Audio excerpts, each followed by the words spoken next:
Thank you. Right, good evening everybody. Good evening Mr Berry.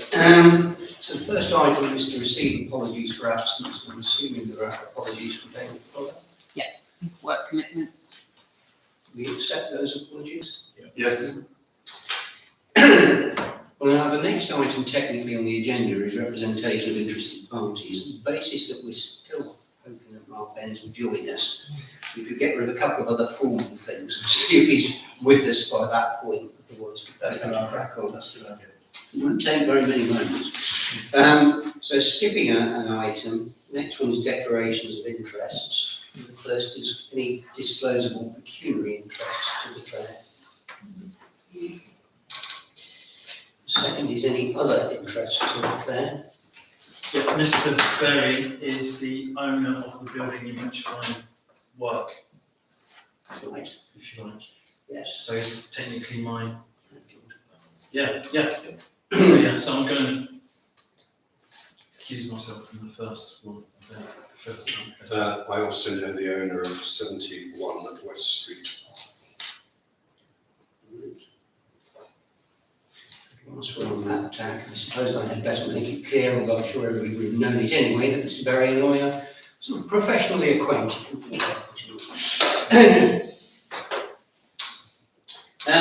There being no other such matters, the next item is the minutes of the meeting we held on the 6th of June, which have been circulated. Those present were Councillor Arnold, myself, Councillor Chesser, Councillor Davis, Councillor Fuller, Councillor Jones and Councillor Shore. They have been circulated. Is anybody happy to propose that we accept those? Councillor Chesser, Councillor Jones second, all those in favour? Do you tell us what's on that? Oh, Ooh. sound. Good. Thank you. Are you jumping to me or just? Yeah, I was just thinking, I was just musing what was the date. It's one of those dates you can't. Yeah. Automatically. I mean, It's a bit on the top of the sheet, wait till your hand. Bless you. Oh, the Agenda, but yes, you will.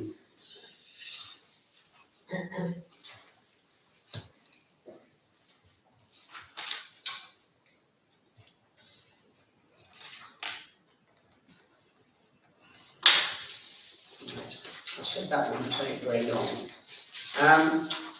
Do you want us to deal with one or two of the other applications and see if Mark can join us? Or do you want us to, because yours is the first one on our list. Right.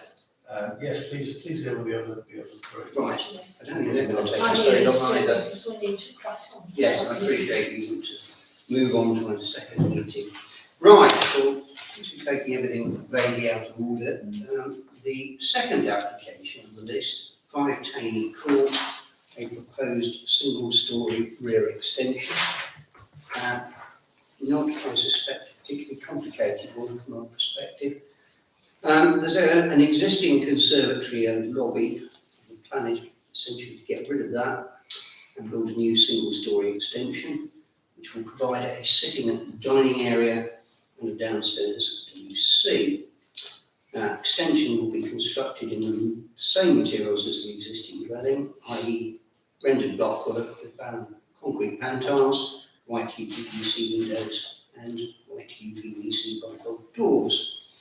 It's 3.35 metres deep, 1.85 metres wide, and rear height of 3.5 metres. And the bifold doors are on the east side elevation, 2 small windows on the south elevation and on the west, and on the plans there's a single roof light.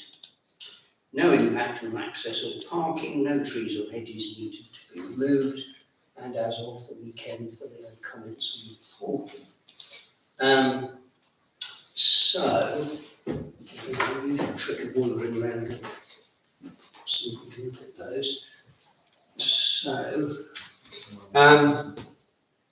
right, which one that one is then?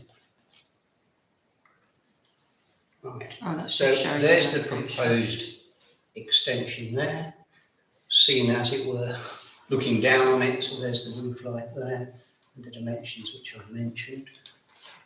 And if we That's existing. So there's the existing conservatory. conservatory area there. And here's what we get, so it's somewhat deeper, proper sort of sitting area, utility and WC, and the kitchen dining area there. And we can turn it around. So here is the back end, as it were, the south elevation, the two small windows, the roof light I mentioned. And here it is from the side with the bifold doors on that side. And that's where it is. So, just off East Road, it's the car park. I couldn't see any reason to get the remotest physics about that application, unless I missed something. No funny business with the ground actually being about 500 metres lower than. Let's put it this way, not that I'm aware of. No. I'm just trying to imagine Taney Court. That's I it, don't what think things- there is any sort of elevation changes I could think of. And the ways of space. Yeah, It's a tightly packed area of this house. Yeah, it's relatively tight, packed.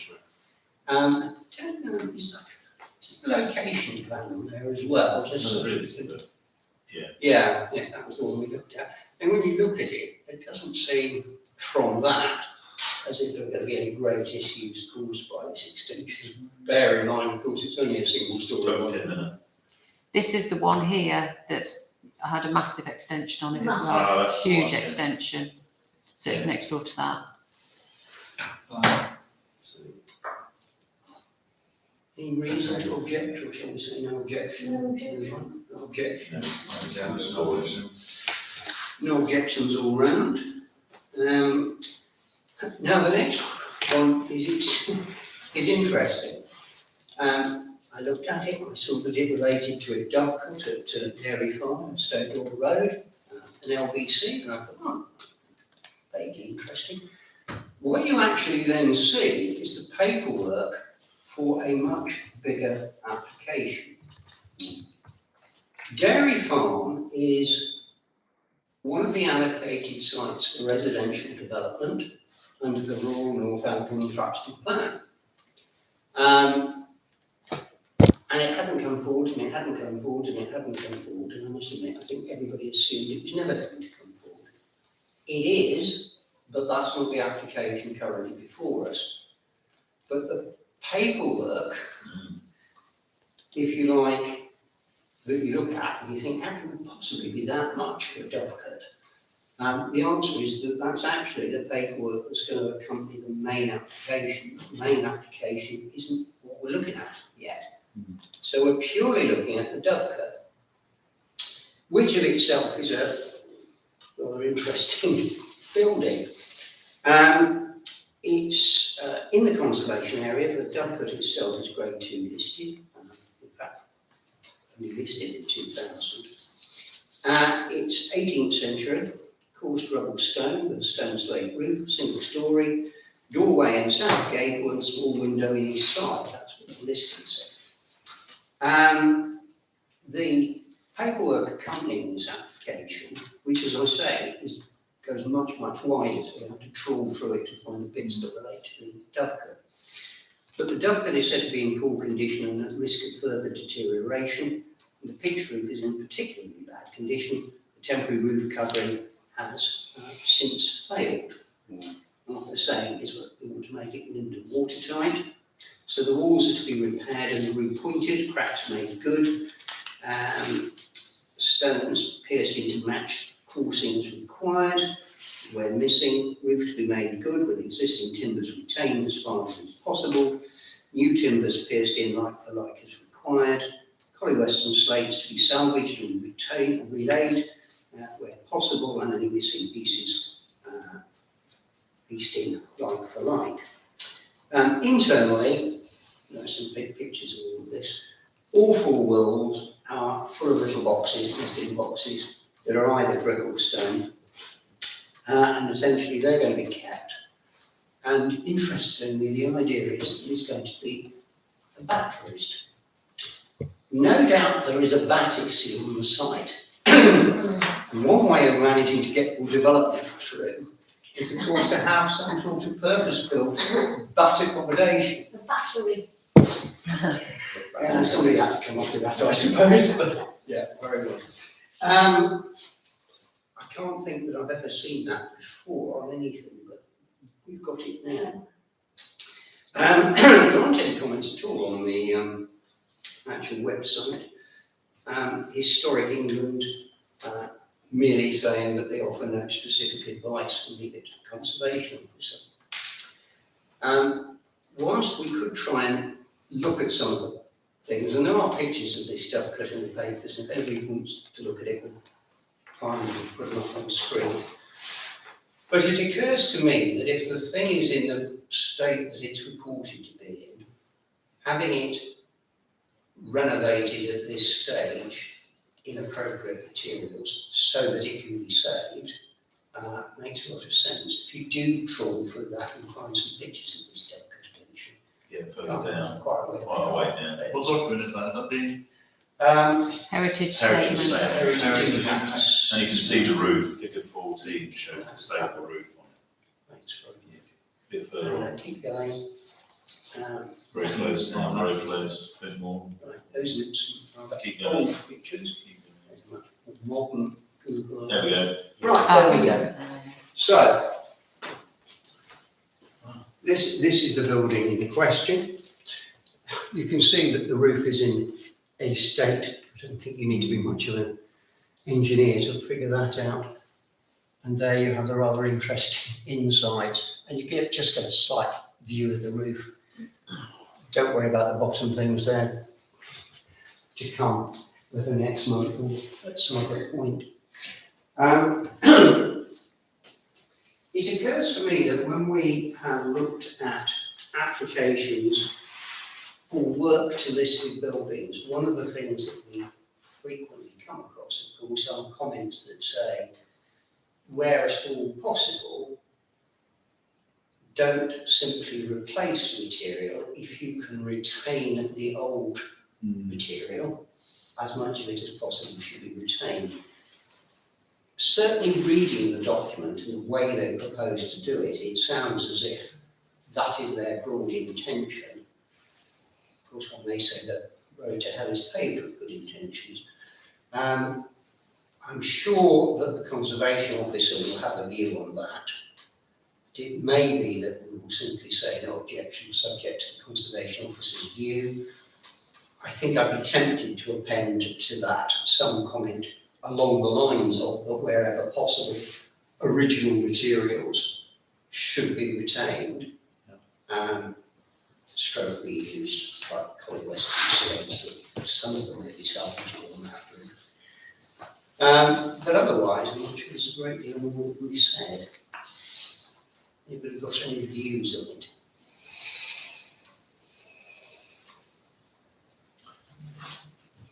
I think it's excellent that they want to maintain such an ecologically important building. Yeah, I mean, it's nice. It's a no-brainer, isn't it? I just Well, thought, it's listed anyway, yeah, so I mean, it's listed, yeah. it's listed, It's the they variety. shouldn't let it get into great, I mean, In bad arguably, conditions. it's regularly allowed to go far too far. What they propose, making it wind and weather tight, I think was their expression, should preserve it for many years to come.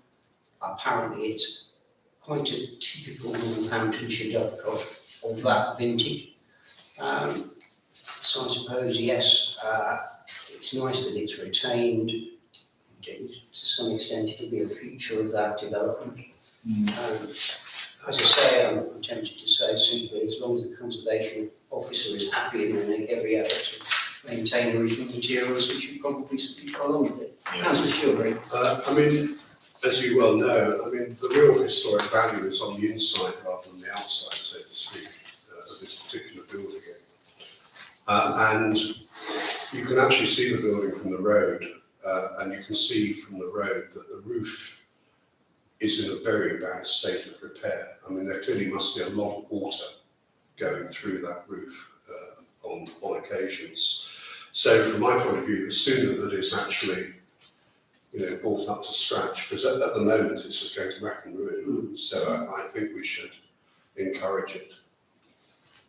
I mean, we could almost append something to it to say that it welcome works. I only wish that they had perhaps been initiated sooner, because that has clearly been an awful state for a long time. But this will be a development that's soon to come to planning soon. I would imagine so, yes. This is, as I say, just the listed building consent application in respect of the Dovecot. It's interesting if you read the papers, because the authors of all of this, I think it's Brown and Co. Say that that's the only listed building on the site, they think, or words to that general effect, because there seems to be a certain amount of confusion as to what is or isn't listed. I'm surprised the main farmhouse isn't listed. Yeah, well, let's put it this way, when we get to that application, we'll spend some time. Let's not because prejudge it. it's going to be a fairly important application. Because it'll be interesting on the intent. If you go further on this drawing, you look at one of the modern, there's a picture of the site. Keep going. That's the right document. It is. Yeah, keep going further. Next one, look at that. Go out. So that's how, the top one's how the site, they want the site to look. And then the other one below it, I'm interested to see the buildings that are at the back of that aren't even there now. Aren't even part of anything. So I'm interested to see what the application looks like. It is. But then if the Dovecot gets finished, it gets started and finished, and so be it. I mean, they're going to be pushing us an open door, bearing in mind that it is allocated for residential development in the RMTP, where it is allocated for 20 dwellings. And in fact, I've forgotten the number, but it's significantly less than that on that particular plan. Assuming that that is in due course the one that comes forward, but looking at how much effort's gone into putting together all this stuff, I don't think we're going to suddenly see a massive change to it before it comes back. So, subject to comments that Councillor Shaw and myself have made, we're happy to Yeah. respond in that way. ASAP. Explanation, Councillor Vance. excellent. 71 West Street. Wouldn't be a planning meeting without trees. There's all here posted trees here. The application is in because the trees are on the property which is in the conservation area. As you can see from the agenda and also from my notes, there are all sorts of different types of tree, including an apple tree. It is essentially tree husbandry. As much as some of them it's a reduction in height to get them to a more appropriate height. There's a crown reduction, some work around that apple tree to leave a final spread of 4 metres. At Cotoneaster, again, it's a similar crown reduction, taking out some overextending verticals by 3.5 metres to bring it down to 4.5.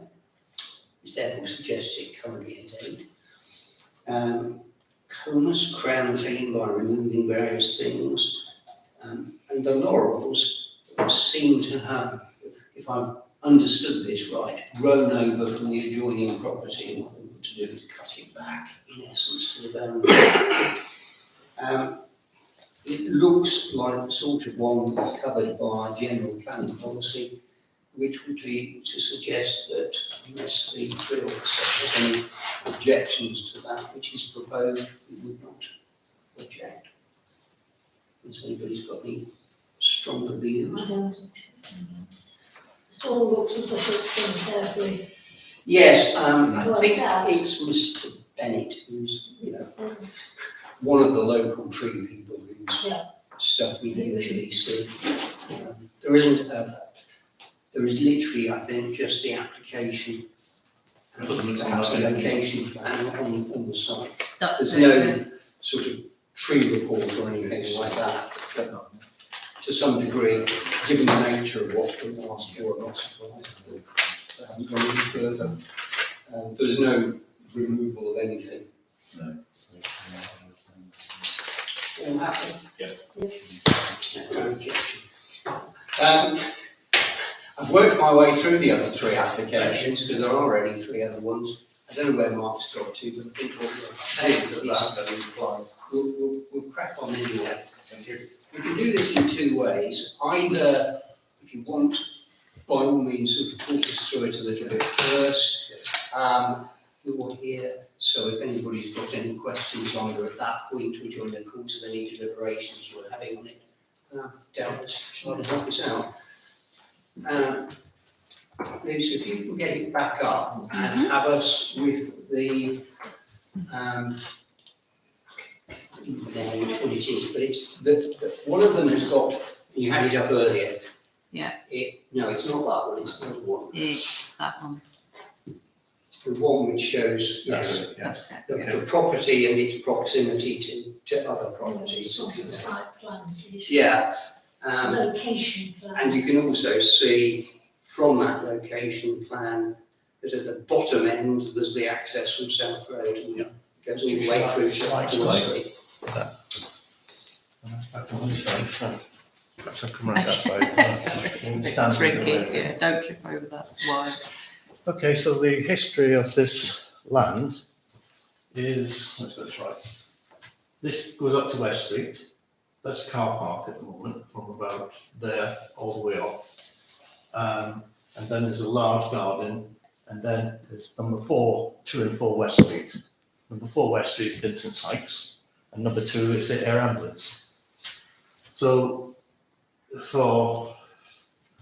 since 1989, we've been accessing, using this right of way to get to the car park, to go to the office.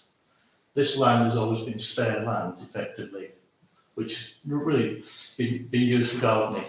I've grown vegetables on it from time to time. So that's where this land is.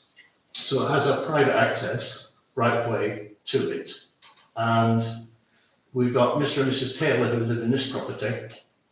And I've consulted with them, shown them the plans, and they've said that obviously they can object if they want it, but they've said to me personally that they're quite happy with it. We've got Mr. Amps who lives, well, he rents that property out here, and he's got an allotment in this land here. I don't know this lady, she's recently acquired it, but I don't know, I haven't met her. But the design of this property is the same as formerly Mr. Bancroft's property, which is here, that's where Mark Penn's office is. And Mr. Bancroft used to live there. The design of that is the same as the design of that, which is the design of that. They're all very similar in design.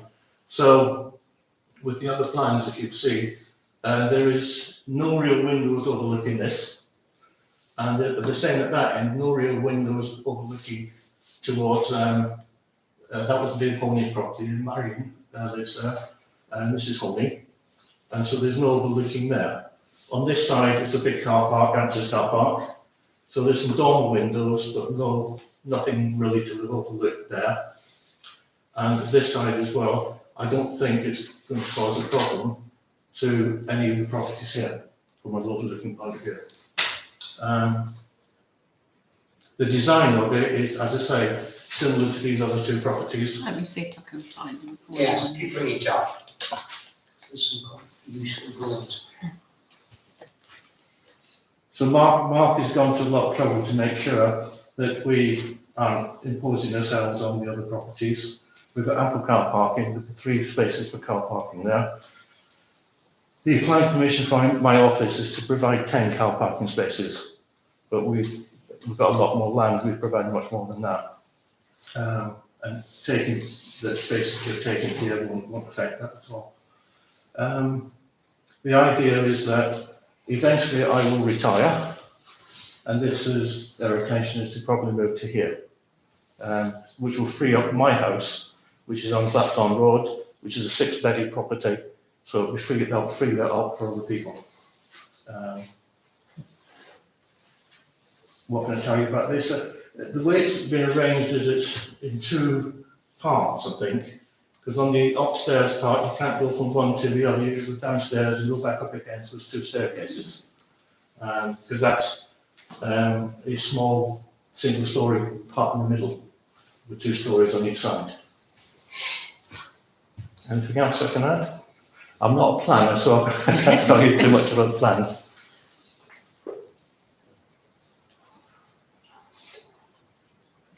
What I might do is when I talk people through it, I'll bring you in again, I'll revert to you.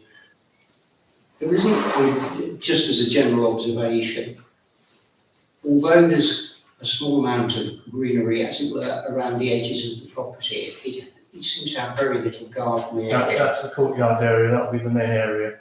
This part here, that's the courtyard area. And there's the South Road, which is south, I'm not sure. There's this small area of land at the bottom side, whichever one's outside that is. Trying to work out which way we are now. So the south On the right elevation. hand side of the drawings. Yeah. Yeah, it'd be the south elevation, this bit. There'd be a big garden area here, and a courtyard area there. So the actual site of the building is the one on the far right? Yeah. In terms Yes. of Right, Of the course, bottom. it was the the dark footprint. There'll be a courtyard area there, So there isn't a lot of garden space. so there and there will be this sort of garden part. And there'll be a little garden area at the front there, Just as well as parking. Very good garden for size.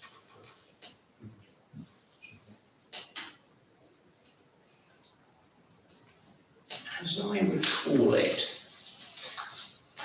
again, I can't remember which of the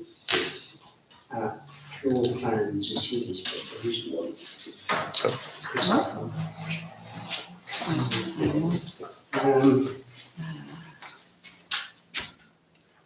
There's only one that If you look says at floor that plans. Floor plans proposed. I think that's the one we've just been looking at. It probably is. If I make it bigger and go down though, then you might be able to see it. If you just bring it back up again. Yeah, where it describes this area as storage. Yeah, because it's single stories on the roof, you can't walk through it, you can toe. Right, so it's a sort of loft space. Yeah, well, In it's, effect. it's going to be a bit, you're going to be a little bit, but you can actually physically walk through it and get from one part to the other. That's why you. My point is therefore, it isn't something that is marked up as storage, but in practice could be an extra bedroom because it just isn't. I think it's a bit too small. I wouldn't have thought so. Yeah. I've raised it with Mark, he said it's similar to the other properties, it's just the way it's designed. Yeah. Don't go in too big in the middle, Yes. just to make it character. Because they put the dormer windows in to give it a bit more character as well, at the property. Pull it down again, so we perhaps leave that picture up for a time. So am I right thinking that the building on the right with the doors, where it says a family room on here, the upstairs will be also be a sitting room, won't it? That's. On the right, yeah, the right hand side. Yeah. So the stairs are going to take you upstairs to a sitting room. Yeah, that'll be the main, that'll be the main area for the kitchen, and that'll be the main area. I can't remember what we've done with that there. So that'll be the sitting room up there, but there's no windows on that way. Yeah. Anybody got any more I questions don't at have a this point? problem. I know the other two houses, so I know roughly what it's going to be like. Can certainly be doing one, at least one of the neighbours. Thank you. Councillor Sherwood. I know, as you say, the land where it currently is not used for anything in particular. I've used it for gardening purposes. But is it, sorry, I'm curious as to, it's not paved over, I think it's just Well, literally. I put some paving around the area of land, which is sort of where vegetables have grown there many years. I kind of asked because, of course, it's part of the 10th century village plot. That property. Yeah. I wasn't So aware I'm of that. kind of wondering whether or not it might be interesting to do a survey. I wasn't aware You will of that. find all sorts of interesting stuff on that ground, I'm quite sure. I can't remember when Philip Rose developed the one below it, which is where Mr. and Mrs. Taylor lived in. I don't think there was any survey done when they erected their property. But that was some years ago. It's on one of the Burgage plots when the town was originally laid out in the early 10th century. Right. Well, okay. You're effectively in that. And if it's never been built on it, it may have archaeological interest. Not in terms of buildings, obviously, but in terms of, they probably actually threw rubbish away, so you might find coins, that kind of stuff. You have a treasure trove, but, Must have been wealthy if they're throwing away coins. Yeah, but yeah, Don't know. yeah, when Mr. Anderson did, when he developed his car park. Yeah. there was nothing. nothing there at all. And that's the problem with Burgage plots, because they could legitimately be cultivated, but you never quite know. It's a diversion, but if I were you, I'd put a metal detector over it first, just see what we find. Right. Any more questions? Right. So hopefully, Mr. Berry's sort of done 3/4 of my job anyway now. I did produce a bit of a draft, which again, quotes from the design and access statement that our plans produced. Tells about the size of the overall parcel of land and how it's bordered and so on. You can see that very easily from the location planning. We've talked about specific houses that are in the area. There's been reference made to the availability of parking spaces. You've got that gravel driveway that goes all the way up to the big car park. It's Tower Academy. And It's Tower Academy driveway. what was it? Yeah. Surely described it as a gravel It's driveway. gravel, my car park's gravel, but it's Tower Academy. Oh, so the driveway is gravel. Right, I must have misunderstood. See, that's useful that you're here because I would have misled everybody on that basis. But there's this large car park, and what is proposed is not going to reduce the parking available to the commercial premises beyond an acceptable level or anything else. 3 parking spaces, perfectly adequate for a 3-bedroom property under the highway standards and so on. And design and access statement makes clear that in practical terms, there's enough space that you can both enter and leave in forward gear. It's not that people are going to be reversing out onto South Road or anything. As dangerous as that, I suspect it's a dangerous exercise to do these days. Materials are described as coarse local limestone for the walls, roofing in natural blue black slate. The windows described as fixed casements, doors as paint finished high performance frames. I've set out details of the dimensions, and Mr. Berry's explained that we end up with a downstairs area of 127 square metres and an upstairs area of 99 because we don't have a 2-story building the whole way across. You've seen the layout on the diagrams. We've got a master bedroom and a suite and a walk-in wardrobe on the first floor, also a study and a sitting room. And the storage area that I was talking to Mr. Berry about. Downstairs, we've got the kitchen and utility, the family room, and 2 bedrooms and a separate bathroom down there. And the heights and dimensions. Actually, it's just heights, I think, I've set out. When I looked at that the other day, there were only 2 sets of comments on the portal. One was the standard one from NC Environmental, saying construction hours should be limited to the usual hours Monday to Friday, the usual restricted hours on Saturday, no Sundays, bank holidays, public holidays or anything else, and the usual no burning and what have you. NCC Waste Management made an observation about the length of the private drive exceeding, as they put it, the maximum advised distance of 30 metres between the dwelling and the collection point. I must admit, I was looking at that and thinking to myself, I would have said that the dwelling is probably closer to the road than 30 metres away in terms of coming off South Road and going up. That means Mrs. Holly's got a lot further to travel. So they're going to have to walk down with a bin on and put it on the side of the road. So that was just going to be a question. if that were an issue, is there a space for a sort of bin collection point down the bottom that There you is. would be able to use? Because you talked about it being a right of way rather than land that you actually own. Yes, what happens at the moment, there are commercial bins at our entrance, which caters for all the shops in number 6. There's 2 or 3 shops, there's the tea shop and the flower shop. So they're commercial bins, and what happens, the refuse lorry backs up to those bins, then it empties those bins. Mrs. Woolley takes her bin down. I could either break the wall closer to it, I don't think I'd want to, I'd probably take the bin down, or I could just join in with the commercial outfit, and they can collect it from me, like they do the shops. I'm not fussed either way. Right. There wasn't any comment from Highways when I looked, and there is by now, I don't know. Given that it comes off an existing and well-established right-of-way with plenty of visibility displays, I can't see any issues surrounding the actual access to the development side.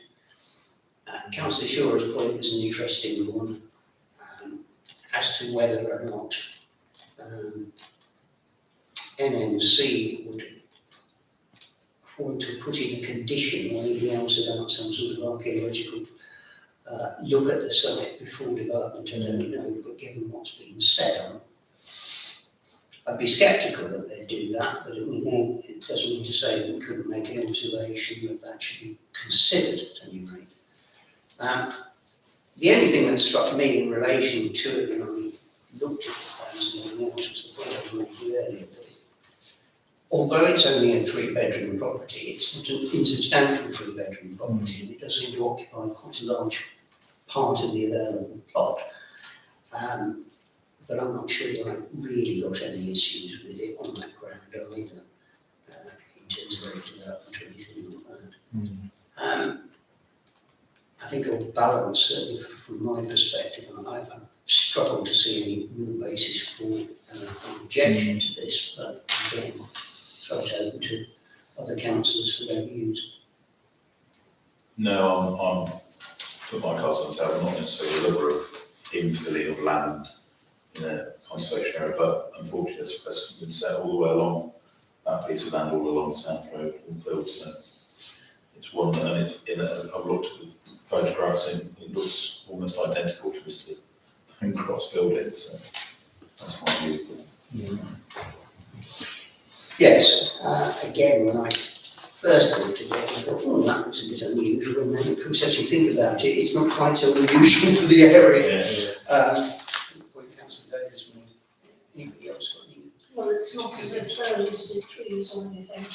No, as far as I can recollect from the application, there's no suggestion that there are any sort of existing trees or hedging or anything else that's going to be lost as a result of this. Indeed, I think the way that Mark Benz describes it in the design and access statement is that it's sort of rather, Barry will forgive me, but sort of relatively poor garden land that's become a bit sort of overgrown and tired, probably because it's so large and it's quite difficult to keep on top of it.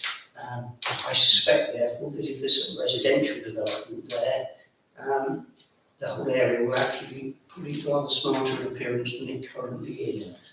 I must admit, I'm rather taken with Councillor Shura's point about the possible need for an archaeological dig of some kind.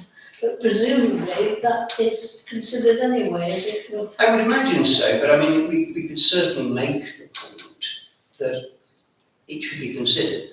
The reality is that if the relevant department at NNC, which I think actually is called NNC Archaeology, were to take the view that some form of condition were needed for some kind of initial survey before a survey was put in the ground, that they could seek such a condition and it might be granted. I wasn't advocating archaeology as such, because I doubt if there's anything built there because of the nature of the plot. I just go over it on a level, etc. Whilst you've got the opportunity, because you're going to lose it forever. Sure. Well, Councillor Shaw is of course an historical expert, so you hear that observation, you can take that on board. I don't hear any groundswell or anybody with a problem with this. No. No objections from us then? No objection.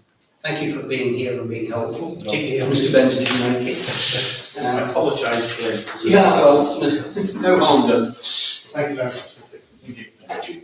Thank you. Take care. The fact it's in keeping with the Well, that's the point. is a good point. I think that is, because my gut reaction when I looked at it was, oh, this looks a bit strange. And of course you think, well, actually it's not. Existing property. And that's, you know, as you say. Right, well, that's the 4 applications that we have. The other ones, in terms of planning outcomes, are set out on the agenda. It's interesting, isn't it? You can never tell with trees. 22 Creed Road, we said, no objection subject to any contrary view. The tree officer said, well, obviously took a very contrary view because he clearly didn't like it and it's been refused. And that was to basically fairly brutally deal with an ash tree. So presumably they're going to have to come back and come on with a Well, different Antonio's plan. going, Well, I assume that he feels that it should be conserved as well as possible. Yes, It's going to be too much. Can't off the top of my head remember the basis for the refusal, on but the basis I think it's along those Ash lines. dieback. And you'll see that 37 West Street, which was quite an interesting proposal, that's been granted. And a bit of an observation, I think probably my mistake. I'd assumed that changing a property from a post office to a restaurant would be amount to a change of use, but apparently wrong, it doesn't. So we made a sort of passing comment about that when we looked at the planning. We hadn't really objected, that's been granted. So it rather does look as if the post office may be now brought back into some sort of beneficial use, which would be a lot nicer than it sitting there. Yeah, I think the surrounding properties were rather alarmed because it's going to mean a lot more waste material in a very, very tiny backyard. I'm sure that's going to have to be well. Yeah. And Well, carefully monitored. well, yeah, I think they. We've got to stop being successful as a town. But All these people that go on campus. And other anything else particularly of significance. So that was the planning applications that have already been dealt with. When I look at the remaining items on the agenda, and we left that of course to tell you about and discuss. So are already at any other matters to report? Please, Councillor Chesham, and get away to our other meeting. Do you have anything No, I to don't. raise? Anything in circumstances? Councillor Bailey? No. So, No. Councillor Jones, Councillor Sharon? Lisa, is there anything else that we should be thinking about? Just, you were going to mention about the Miller's Field, have been in touch again. Quite right.